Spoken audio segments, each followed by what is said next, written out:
1984 সালে অধ্যাপক গোলাম আযম সাহেব এই তত্ত্বাবধায়ক ব্যবস্থার কথা বলছিলেন এবং বলেছিলেন কোন সরকারের আন্ডারে যদি নির্বাচন করা হয় সেই নির্বাচন কোনোদিন ফেয়ার হতে পারে না।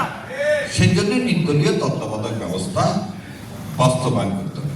এই বিএনপি 91 সালে বলছিল তত্ত্বাবধায়ক ব্যবস্থা খায় না মাঝে, এবং 91 থেকে 95 সাল পর্যন্ত তারা এই তত্ত্বাবধায়ক বিল সংসদে তোলেনি। যখন আবার ম্যান লাগালেন, বলে না দুষ্টের দমন, তো দুষ্টদের তাকে তো দমন করতে হয়। সেই জন্য যখন আন্দোলন করা হলো তখন রাতের আধারে তারা তখন তত্ত্বাবধায়ক সরকার ব্যবস্থা ওই বিল এনে বাস্তবায়ন করে ভোটে হেরে গেলেন। তার মানে বিএনপির ইতিহাস হচ্ছে বিএনপিকে ছোট বাচ্চার মতো শাসন না করলে আদর দিলেও বানরের মতো মাথায় উঠে যাচ্ছে ও কথা। একটা অনুষ্ঠানে দেখলাম আমার ভাই শিশির মনির এবং আমার আর এক ব্যারিস্টার ভাই, তারা স্বরাষ্ট্রমন্ত্রী ও আইনমন্ত্রীকে প্রশ্ন করছিল যে চলেন সংসদের যে কোনো জায়গায় ডিবেট করেন। আজকে আমি ডিবেট না, আজকে আপনাদের মাধ্যমে সারা দেশের কাছে প্রশ্ন রেখে যাচ্ছি। যদি এই প্রশ্নের উত্তরগুলো দেয়, জুলাই সনদ বাস্তবায়ন করা দরকার না। আর যদি প্রশ্নের উত্তর দিতে না পারেন, কালকে সংসদ থেকে জুলাই বাস্তবায়ন করবেন। চলেন 1 নম্বর বলি, বঙ্গভবনে গেছিলেন সেদিন কোন আদেশের বলে?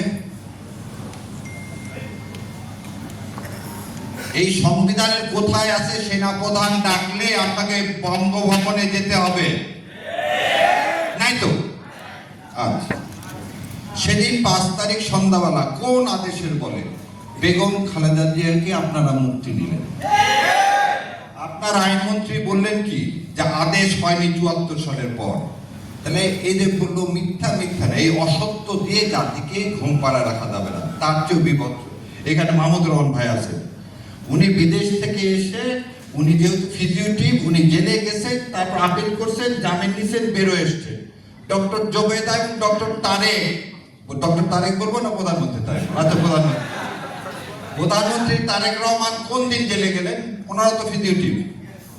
তাহলে ওনারাও আদেশের মাধ্যমে রাতের আধারে সেই সময়ের আইন উপদেষ্টা এবং আজকে যে আইনমন্ত্রী অ্যাটর্নি জেনারেল, এনার একটা আদেশ বানালেন। কি আদেশ? যে ফিরে এসে জেলে না ঢুকেও আপিল করা যাবে।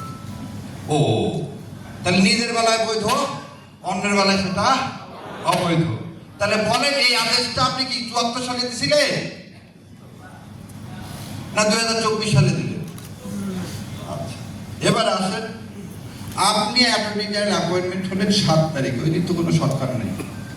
কোন আদেশ বলে আপনি অ্যাপয়েন্টমেন্ট হলেন?